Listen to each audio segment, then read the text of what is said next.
24 કલાકમાં 195 તાલુકામાં વરસાદ નોંધાયો છે। સુરત જિલ્લામાં તો મેઘતાંડવ જોવા મળ્યું। સુરતના પલસાણામાં 18.19 ઇંચ વરસાદ ખાબક્યો તો કામરેજમાં 17.4 ઇંચ વરસાદ, નવસારીમાં 15.28 ઇંચ વરસાદ પડ્યો છે। સુરત શહેરમાં 14 ઇંચ જેટલો વરસાદ 12 કલાકમાં નોંધાયો છે। કપરાડામાં 12.68 ઇંચ વરસાદ તો જલાલપુરમાં 11 ઇંચ વરસાદ, બારડોલીમાં 9.37 ઇંચ વરસાદ અને અંબિકામાં 9.25 ઇંચ જેટલો વરસાદ પડ્યો છે। આ ઉપરાંત ડોલવણમાં પણ 8.9 ઇંચ જેટલો વરસાદ ખાબક્યો। સુરતના મહુવામાં તો 8.86 ઇંચ વરસાદ ખાબક્યો છે। ડાંગમાં 8.46 ઇંચ વરસાદ અને ડાંગના સુબીરમાં 7.76 ઇંચ વરસાદ ખાબક્યો। ગણદેવીમાં પણ 7.72 ઇંચ જેટલો વરસાદ પડ્યો છે। ચીખલીમાં 7.36 ઇંચ વરસાદ નોંધાયો અને વ્યારામાં 6.65 ઇંચથી જળબંબાકાર છે। નાના પોંઢામાં પણ 6.38 ઇંચ જેટલો વરસાદ પડતા પાણી થયું તો ઉમરપાડામાં 6.64 ઇંચ વરસાદથી હાલાકી। 84માં 6.26 ઇંચ વરસાદના કારણે હાલ રસ્તાઓ જળમગ્ન થયા છે। ધરમપુરમાં પણ 6 ઇંચ જેટલો વરસાદ ખાબક્યો છે। સોનગઢમાં પણ 5.71 ઇંચ વરસાદ પડતા હાલાકી થઈ રહી છે। વાંસદામાં પણ 5.65 ઇંચ અને ડાંગના વઘઈમાં 5.35 ઇંચ વરસાદ ખાબક્યો। ત્યાં જ ખેરગામમાં પણ 5.31 ઇંચ અને પારડીમાં 5, માંડવીમાં 5 ઇંચ વરસાદ ખાબક્યો છે। સાથે તાપીની વાત કરીએ, અહીં ઉકાઈમાં પણ 4.72 ઇંચ જેટલો વરસાદ નોંધાયો।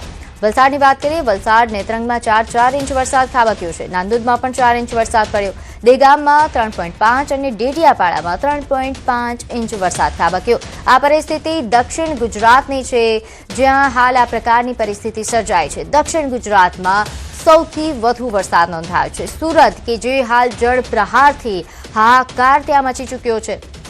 આ ઉપરાંત વાત કરીએ ડાંગની, ડાંગમાં પણ આ પ્રકારે જ પરિસ્થિતિ જોવા મળી, જ્યાં પણ 10 ઇંચની આસપાસ ઘણા એવા વિસ્તારો છે કે જ્યાં વરસાદ નોંધાઈ ચૂક્યો છે। તો છેલ્લા 24 કલાકની આ પરિસ્થિતિ છે કે જ્યાં જળ તાંડવના કારણે દક્ષિણ ગુજરાતમાં હાહાકાર મચી છે। ખાસ કરીને સુરતની જો વાત કરવામાં આવે, સુરતમાં જાણે દરિયો એ સુરત શહેરની અંદર ઘૂસી આવ્યો હોય તે પ્રકારની પરિસ્થિતિ સર્જાઈ છે, કારણ કે જ્યાં જુઓ ત્યાં પાણી જ પાણી દેખાઈ રહ્યું છે। છેલ્લા 24 કલાકની અંદર જે સાંબેલાધાર મુશળધાર વરસાદ સુરતમાં પડ્યો છે તેના કારણે ઘણા વિસ્તારો હાલ જળમગ્ન થયા છે। સવારે 10 વાગ્યા સુધીમાં ભારે વરસાદની આગાહી છે। આપણે જણાવી દઈએ, સૌરાષ્ટ્ર અને દક્ષિણ ગુજરાતના લોકોને સાવધાન હવામાન વિભાગે કર્યા છે। 10 જિલ્લામાં વરસાદનું રેડ એલર્ટ અપાયું છે। સૌરાષ્ટ્રની વાત કરીએ, સૌરાષ્ટ્રમાં ગીર સોમનાથ, અમરેલી, ભાવનગર અને બોટાદમાં રેડ એલર્ટ છે અને દક્ષિણ ગુજરાતમાં વલસાડ, દાદરાનગર હવેલી, નવસારી, ડાંગ, તાપી, સુરત, ભરૂચ, નર્મદા અને વડોદરામાં પણ રેડ એલર્ટ આપવામાં આવ્યું છે। 10 જિલ્લામાં ભારેથી અતિ ભારે વરસાદ પડી શકે છે। નોંધ્ય છે કે છેલ્લા 24 કલાકમાં દક્ષિણ ગુજરાતમાં જે પ્રકારે જળ તાંડવ મચ્યું છે, હજુ પણ 2 દિવસ આ જ પ્રકારની પરિસ્થિતિ રહેશે। ખાસ કરીને આપણે જણાવી દઈએ કે નવસારી કે જ્યાં હાલ અંબિકા, કાવેરી, પૂર્ણા નદી ગાંડીતુર બની છે, 24 કલાકમાં 9 ઇંચથી વધારે વરસાદ નોંધાયો છે, જેના કારણે જળબંબાકારની સ્થિતિ છે। 9 ઇંચ વરસાદથી જિલ્લાની અંબિકા, કાવેરી અને પૂર્ણા નદી ગાંડીતુર બની ચૂકી છે। પૂર્ણા નદી હજુ પણ પોતાની ભયજનક સપાટી 23 ફૂટ વટાવીને 24.50 ફૂટ પર વહી રહી છે, એટલે કે ભયજનક સપાટીથી ઉપર વહી રહી છે। અંબિકા નદીની પરિસ્થિતિ પણ ક્યાંક આવી છે। ભયજનક સપાટી જે 28 ફૂટ છે, જે હાલ 22.59 ફૂટ પર વહી રહી છે। કાવેરીની વાત કરીએ, કાવેરી અંબિકા નદીની ભયજનક સપાટી 19 ફૂટ પર છે, જે હમણાં 14 ફૂટ પર વહી રહી છે, એટલે ભયજનક સપાટીની બિલકુલ નજીક પહોંચી ગયું છે। તો ન્યૂઝ 18 ગુજરાતી પર અમે આપને આ એક્સક્લુઝિવ તસવીરો બતાવી રહ્યા છીએ નવસારીની નદીઓની, કે જ્યાં હાલ નદીઓ જાણે ગાંડીતુર બની હોય તે પ્રકારની પરિસ્થિતિ છે।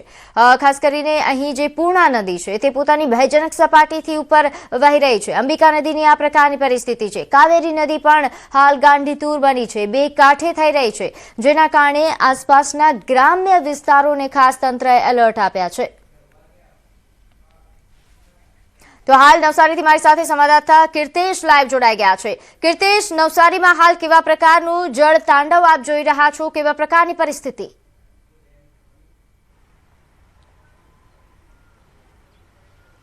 બિલકુલ જે પ્રકારે નવસારીના ઉપરવાસમાં સતત વરસાદ વરસી રહ્યો હતો, જેને લઈને નવસારીની પૂર્ણા હોય, અંબિકા હોય, કાવેરી હોય, તમામ નદીઓ ગાંડીતુર બની હતી। દ્રશ્યો જોઈ શકાય છે। પૂર્ણા નદી કે જેની ભયજનક સપાટી 23 ફૂટ વટાવી 24.5 ફૂટ એટલે કે 1.5 ફૂટ ઉપરથી વહી રહી છે અને તેનું રુદ્ર સ્વરૂપ જોવા મળી રહ્યું છે, કારણ કે ઉપરવાસમાં સતત વરસાદ વરસી રહેલો હતો. તેનું પાણી પૂના નદીમાં આવી રહ્યું હતું. નવસારી ટાઉનમાં વરસાદ વરસી રહ્યો હતો, જેને લઈને પાણીનો નિકાલ થતો નહોતો. પણ કહી શકાય આજે ત્રીજા દિવસે વરસાદે વિરામ લેતાની સાથે જ જનજીવન રાબેતા મુજબ થઈ રહ્યું છે. નીચાણવાળા વિસ્તારોમાં જ્યાં પાણી ભરાયા હતા ધીરે ધીરે પાણી ઓસરી રહ્યા છે, ત્યારે કહી શકાય હજુ પણ નવસારીની નદીઓ ગાંડી તૂર છે. કહી શકાય પૂના નદીના દ્રશ્યો જોઈ શકાય છે કે જે 23 ફૂટ તેની ભયજનક સપાટી બતાવી 24 ફૂટ 50 પોઈન્ટ એટલે કે 1.5 ફૂટ ઉપરથી વહી રહી છે. જનજીવન ધીરે ધીરે સામાન્ય થઈ રહ્યું છે, પણ અત્યારે પણ કહી શકાય કે કાવેરી અને અન્ય નદીઓ છે તે હજુ પણ તેમાં સતત પાણીની આવક થઈ રહી છે, કારણ કે ઉપરવાસ એટલે કે આહવા ડાંગ વગેરેમાં વરસાદ થઈ રહ્યો છે. જ્યારે પૂના નદીનો ઉપરવાસ એટલે કે તાપી જિલ્લામાં અને વાલોડ જિલ્લામાં જે વરસાદ થઈ રહ્યો છે તેનું પાણી અહીંયા આવતું, એટલે કે સુરત અને સુરત જિલ્લામાં વરસાદે વિરામ લીધો છે, નવસારીમાં વિરામ લીધો છે. પણ આહવા ડાંગમાં વરસાદને લઈને અંબિકા નદીમાં પાણી આવી રહ્યું છે, જ્યારે પૂના નદીમાં પાણી સ્થિર થયું છે, જેને લઈને વરસાદ રાહત થઈ છે, જેને લઈને લોકોનું જનજીવન રાબેતા મુજબ થઈ રહ્યું છે. નીચાણવાળા વિસ્તારોમાં પાણી ઉતરતાની સાથે નવસારી નગરપાલિકા દ્વારા હવે સાફ સફાઈ અભિયાન શરૂ કરવામાં આવ્યું છે. એટલે કે છેલ્લા 3 દિવસથી દક્ષિણ ગુજરાતમાં સામેલાધાર વરસાદ થઈ રહ્યો હતો, પણ વરસાદે આજે વિરામ લીધો છે, જેને લઈને ચોક્કસ સુરત હોય કે નવસારી તમામ લોકોએ રાહતનો શ્વાસ લીધો છે. બિલકુલ કીર્તેશ, આપની પાસેથી સતત નવસારીમાં જે પ્રકારની પરિસ્થિતિ છે તેની અપડેટ લેતા રહેશું. હાલ આપનો આભાર. તો જેથી સંવાદદાતાએ જણાવ્યું કે નવસારીમાં નદીઓ ગાંડીતુર બની ચૂકી છે. પૂર્ણા નદી પોતાની ભયજનક સપાટીથી 1.5 ફૂટ ઉપર વહી રહી છે. આ ઉપરાંત અંબિકા અને સાથે કાવેરી નદીની પણ આ જ પ્રકારની પરિસ્થિતિ છે, જે આ જ રીતે બે કાંઠે થઈ રહી છે. ત્રણેય નદીઓ ભયજનક સપાટીની નજીક છે અને મેઘરાજાનું રૌદ્ર સ્વરૂપ નવસારીમાં જોવા મળ્યું. હાલ મેઘતાંડવના કારણે તોફાની વરસાદના કારણે પૂરનો ખતરો પણ તોડાઈ રહ્યો છે. પૂર્ણા નદીએ પોતાની ભયજનક સપાટી વટાવી છે. પૂર્ણા નદી હાલ જે 24 થી 27 ફૂટની આસપાસ વહી રહી છે, જેના કારણે આ પ્રકારની પરિસ્થિતિ છે. તો નવસારીના ઉપરવાસમાં પડેલા વરસાદને લઈને નવસારીની તમામ નદીઓ ગાંડીતુર થઈ છે. નદીઓની બાજુમાં આવેલા ખેતરોમાં પાણી ભરાઈ જતા ખેડૂતો ચિંતામાં મુકાયા છે. નદીઓની બાજુમાં આવેલા ખેતરો કે જ્યાં શેરડી, ક્યાંક આંબાવાડીઓ હતા કે જ્યાં આ પ્રકારે પાણી ભરાઈ ગયા છે. નદીઓમાં આવેલા રેલના કારણે ખેડૂતોને મોટી સંખ્યામાં નુકસાનની ભીતિ. નવસારી જિલ્લાના ઉપરવાસમાં પડેલા ભારે વરસાદને લઈને નવસારીમાં આવેલી પૂના, અંબિકા અને કાવેરી નદીઓના જળસ્તર વધ્યા છે. સતત પાણી વધવાને લઈને આ તમામ નદીઓ ઓવરફ્લો થઈ છે, ત્યારે નદીની બાજુમાં આવેલા મુખ્ય જે ખેતરો છે, શેરડી અને આંબાવાડિયા છે, આ તમામ આંબાવાડિયાઓ પાણીમાં ગરકાવ થઈ ગયા છે. કહી શકાય દક્ષિણ ગુજરાતમાં સૌથી મહત્વના પાક ગણાય છે. ડાંગર, શેરડી અને બાગાયતી પાક છે. આ પાકને મોટા પ્રમાણમાં નુકસાનની ભીતિ સેવાઈ રહી છે, ત્યારે નવસારી જિલ્લામાં આવેલી તમામ નદીઓ જે રીતે ઓવરફ્લો થઈ છે, ત્યારે નદીઓની આજુબાજુમાં આવેલા તમામ ખેતરોમાં પાણી ભરાઈ ગયા છે. ખેતરોમાં જવાનો કોઈ રસ્તો નથી, ત્યારે દ્રશ્ય જોઈ શકાય છે કે જે પ્રકારે શેરડી અને આંબાની જે વાડી છે આખી પાણીમાં ગરકાવ થઈ ગઈ છે, તેને લઈને ખેડૂતોને મોટા નુકસાનની ભીતિ સેવાઈ રહી છે. ત્યારે કહી શકાય કે દક્ષિણ ગુજરાતમાં સૌથી મહત્વના આ ડાંગર અને બાગાયતી પાક હોય છે, ત્યારે જે રીતે નવસારીના ઉપરવાસમાં વરસાદ વરસ્યો છે, જેની અસર હવે નવસારીમાં દેખાઈ રહી છે. નવસારીના સિટી વિસ્તારોમાં પાણી ભરાઈ રહ્યા છે. નવસારી ગ્રામ્ય વિસ્તારોમાં ખેતરોમાં પણ પાણી ફરી વળેલા જોવા મળી રહ્યા છે. કેમેરામેન જીગર ગુગલ સાથે કીર્તેશ પટેલ, ન્યૂઝ 18 ગુજરાતી, નવસારી. નવસારીમાં ભારે વરસાદનો કહાર જોવા મળ્યો. ખારેલ ચોકડી નજીક એક પ્રાઇવેટ બસ પાણીમાં ફસાઈ ગઈ, જેમાં સવાર આશરે 50 જેટલા મુસાફરો મુશ્કેલીમાં મુકાયા હતા. ઘટનાની જાણ થતાં જ ગણદેવી ફાયર બ્રિગેડ અને ગણદેવી પોલીસની ટીમ તાત્કાલિક સ્થળ પર પહોંચી હતી અને સંયુક્ત રેસ્ક્યુ ઓપરેશન હાથ ધરીને બસમાં ફસાયેલા તમામ મુસાફરોને સુરક્ષિત રીતે બહાર કાઢવામાં આવ્યા.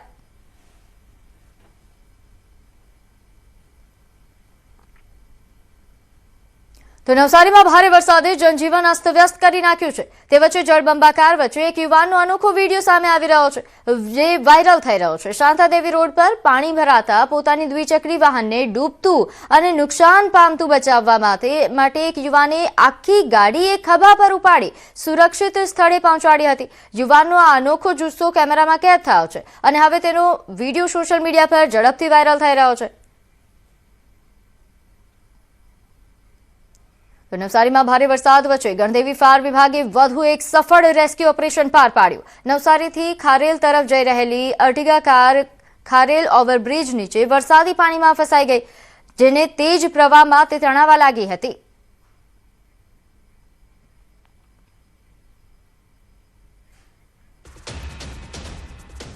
તો આ તરફ ગણદેવીથી દ્રશ્યો સામે આવ્યા, જ્યાં તાલુકામાં ભારે વરસાદના કારણે જળબંબાકાર જેવી સ્થિતિ સર્જાઈ। નીચાણવાળા વિસ્તારોમાં પાણી ઘૂસતા તંત્રએ સ્થળાંતરની કામગીરી શરૂ કરવી પડી। દેસરાના કુંભારવાડામાં 22 જેટલા લોકોનું રેસ્ક્યુ કરવામાં આવ્યું, તેમને સુરક્ષિત સ્થળે ખસેડી દેસરા પ્રાથમિક શાળામાં આશરો આપવામાં આવ્યો। તો નવસારીમાં વરસાદે હાલ કહાર મચાવ્યો છે। હજુ પણ નવસારીની સ્થિતિ વિકટ છે। કાવેરી નદીમાં પાણીની ભરપૂર આવકના પગલે બિલીમોરા શહેરના વિવિધ વિસ્તારોમાં નદીના પાણી બિલીમોરાના દેશરા વિસ્તારના ભાટા, મેમણ કોલોની, દરગાહ વિસ્તાર સહિતના વિસ્તારોમાં પાણી ઘૂસી આવ્યા છે। તો આ તરફ સુરત કે જે આ પ્રકારની પરિસ્થિતિ, વધુ વિગત સાથે મારી સાથે સંવાદદાતા ભાવિન જોડાઈ ગયા છે, જે પરિસ્થિતિ બિલીમોરાની કેવા પ્રકારની છે તેની માહિતી આપશે। કેવા પ્રકારની પરિસ્થિતિ છે ભાવિન, અને હવે તંત્ર દ્વારા કેવી કાર્યવાહી?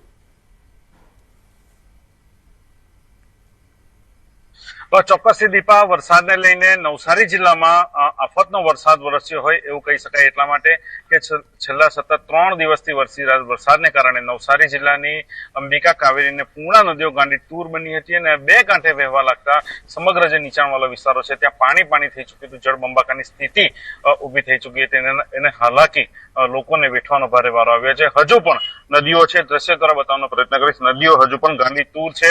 અંબિકા નદીના દ્રશ્યો છે, અંબિકા નદી પોતાની જે ભયજનક સપાટીથી હવે માત્ર 4 થી 5 ફૂટ વટાવમાં બાકી છે।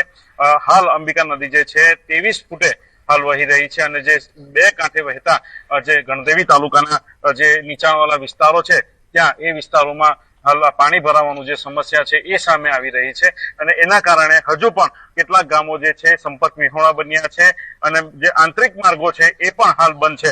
બીજી બાજુ બિલીમોરા શહેરની જો વાત કરવામાં આવે તો બિલીમોરા શહેરના જે દેસરા વિસ્તાર છે, દેસરા વિસ્તારોમાં પણ હજુ કેટલાક જે ઘરો છે ત્યાં પણ હજુ પાણી ભરાયા છે અને એના કારણે હજુ પણ લોકોને ભારે હાલાકી વેઠી રહ્યા છે। તંત્ર જે છે સમગ્ર સ્થિતિ પર નજર લગાવીને બેઠું છે। ઉપરવાસમાં પણ ભારે વરસાદ છે અને હજુ પણ નવસારી જિલ્લામાં વરસાદને લઈને રેડ એલર્ટ આપવામાં આવ્યું છે, એટલે કે સમગ્ર સ્થિતિ પર તંત્ર નજર લગાવીને બેઠું છે। પરંતુ બિલકુલ ભાવિન, આભાર માહિતી આપવા બદલ।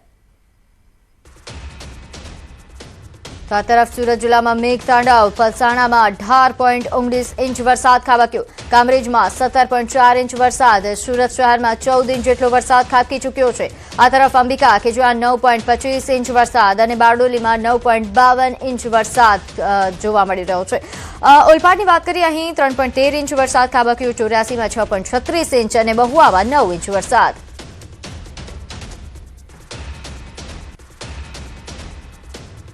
તો સુરતના અમલેશ્વર ગામમાં પાણી ભરાયા છે, જેના કારણે લોકોને હાલાકી ભોગવવાનો વારો આવ્યો છે। ખાડીના પાણી ગામમાં ફરી વળ્યા છે, ગ્રામજનો પરેશાન છે, આખું ગામ બેટમાં ફેરવાઈ ગયું છે। તો વધુ વિગત સાથે મારી સાથે સંવાદદાતા કેતન જોડાઈ ગયા છે। કેતન, હાલ કેવા પ્રકારની પરિસ્થિતિ, ખાસ કરીને જે પાણી ઘરોમાં ઘૂસી આવ્યા છે, તો તંત્ર દ્વારા પાણી નિકાલની કોઈ વ્યવસ્થા?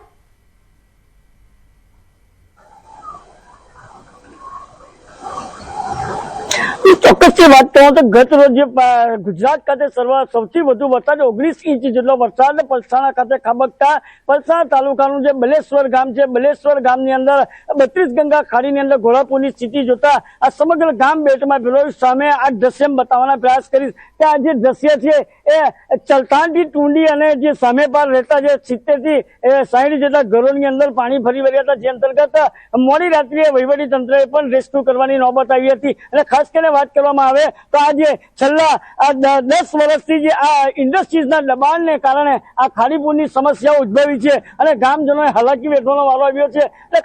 આજે વાત કરવામાં આવે તો 32 ગંગા ખાડીને લઈને આ ટેક્સટાઇલ યુનિટ જે ટેક્સમાં છે ત્યાં પણ આ પાણીનો ભરાવો થવા પામ્યો છે. આ દ્રશ્યની અંદર જોઈ શકો છો સીધા દ્રશ્ય કે બલેશ્વર ઈસોલી ખાતે આવેલી 32 ગંગા ખાડીના પૂરના પાણી આજે આખા ગામમાં ફરી વળતા ગામ બેટમાં ભેરવા પામ્યું છે. અને સાથે સાથે વાત કરવામાં આવે તો સમગ્ર જિલ્લાની અંદર ગત રોજ સામેલા ધાર વરસાદને કારણે સમગ્ર જિલ્લાની અંદર જળબંબાકારની સ્થિતિ જોવા મળી હતી. બિલકુલ, આભાર માહિતી આપવા બદલ. તો સુરતનું પલસાણાનું બલેશ્વર ગામ કે જ્યાં ખાડીના પાણી ફરી વળતા લોકોને હાલાકી ભોગવવાનો વારો આવ્યો. ગામમાં ખાડીના પાણી ફરી વળ્યા બાદ આખું ગામ બેટમાં ફેરવાયું છે. તો અલગ અલગ દ્રશ્યો સુરતથી સામે આવી રહ્યા છે. ક્યાંક કોઈ ગામ પાણીમાં ગરકાવ દેખાઈ રહ્યું છે, ક્યાંક શહેરોમાં પાણી ભરાયા છે. તો હાલ આ પરિસ્થિતિ બલેશ્વર ગામની આપ જોઈ રહ્યા છો, જ્યાં ખાડીના પાણી ગામમાં ફરી વળ્યા, જેના કારણે આખું ગામ જાણે ડૂબી ગયું હોય તે પ્રકારના દ્રશ્યો સામે આવ્યા છે. નોંધે છે કે ગતરોજ જે વરસાદ પડ્યો ત્યાં સૌથી વધુ વરસાદ એ પલસાણામાં નોંધાયો હતો. અને આ તમામ પ્રકારની જે માહિતી વરસાદની ગતરોજથી જે ભારે વરસાદ